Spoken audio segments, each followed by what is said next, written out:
welcome to The Explainer. So today we're diving into a really powerful Sanskrit hymn and the, well, formidable deity it honors, Kalabhairava. Together, we're going to unpack the deep symbolism behind one of the most misunderstood and, let's be honest, fearsome forms in Hindu spirituality.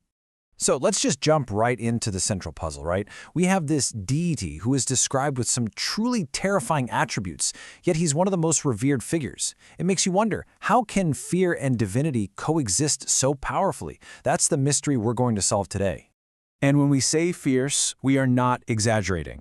I mean, the ancient texts describe him wearing a garland of actual skulls, carrying destructive weapons, and leading an army of ghosts and goblins. His body is dark, he's covered in snakes, and he has these terrifying fangs.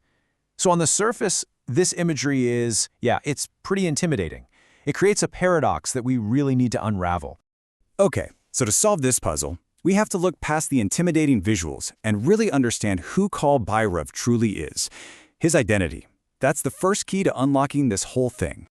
You know, his name alone tells a huge part of the story. Kal means time or death. You know, the ultimate inescapable force in the universe. And Bhairav means fearsome or terrifying, so his name literally translates to the terrifying Lord of Time. He represents that power that governs the cycle of life and death, something nobody can escape. But here's the thing, he isn't just some random, chaotic force of destruction. He's actually a manifestation of Lord Shiva, one of the main deities in Hinduism. And Shiva takes on this form for a very clear purpose, to completely annihilate evil and to offer supreme protection to those who are righteous. And that brings us to the sacred hymn that really decodes his nature. It's what allows us to see beyond that fearsome surface to what's really going on. This hymn is called the Kalabhairava Stotram, and that word Ashtakam is a clue right there. It tells us its structure. It's made of 8 incredibly powerful verses that praise and describe all the qualities of Kalabhairava.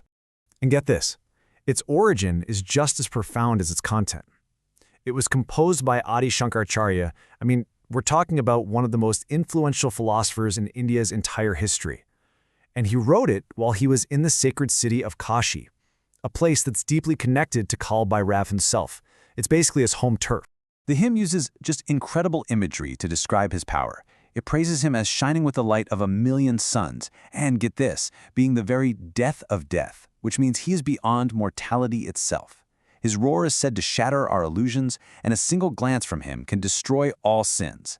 So this paints a picture not just of fear, but of absolute, radiant, mind-blowing power. Okay, and this is where that paradox really starts to resolve itself. That fearsome form isn't meant to be taken literally. It is deeply, deeply symbolic. And the Ashtakam, this hymn, is our guide to understanding all of that symbolism. So first, let's look at his sacred city, Kashi. It's not just a physical place on a map. In tantric philosophy, Kashi actually represents the Agya chakra, or the third eye, the center of wisdom and heightened consciousness right between our eyebrows. So he's the guardian of our own inner wisdom. And his vehicle, a dog, holds another profound secret.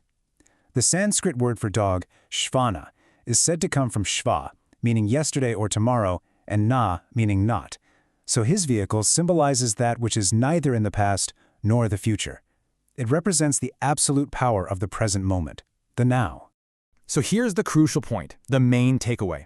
All those terrifying attributes, the skulls, the weapons, the fangs, they are not meant to make us afraid. They are metaphors for the power that helps us confront and overcome our own inner demons and our deepest anxieties. I mean, the hymn says it directly. Verse 6 states that his fearsome teeth liberate us. They don't destroy us. They destroy our ego, our pride, and our fear of death itself. They set us free. And this just brilliantly illustrates his true identity. Kalabhairava isn't just the Lord of Time. He represents mastery over time. He embodies that state of total awareness of the present moment. By being fully in the now, we conquer time, and that's where true power lies. So we've decoded the symbolism, but how does this ancient wisdom translate into practice for us today? What's the real-world application here? Well, devotees believe that chanting or even just listening to the Kalabhairava Ashtakam brings some very real benefits. And the primary benefit people report is the removal of fear and anxiety, which of course aligns perfectly with his symbolic meaning. It's also said to provide protection, help you overcome obstacles, and help you grow spiritually. The hymn is said to be a powerful tool for destroying these 6 internal enemies that cause us so much suffering. And these are things we all struggle with, right? Grief, delusion, that feeling of lack or poverty, greed, anger, and other afflictions. The chanting is said to help purify the mind of all these negative patterns. And, incorporating this into daily life doesn't have to be some big, complicated thing. It can be as simple as chanting in the morning or evening, using it during meditation, or just finding a quiet space to listen to a recording. The key, as with any practice like this, is just consistency and a focused, respectful mindset. So what's the final takeaway? Where does all this lead? Well, all of this ancient wisdom really culminates in a very modern, very practical philosophy for living.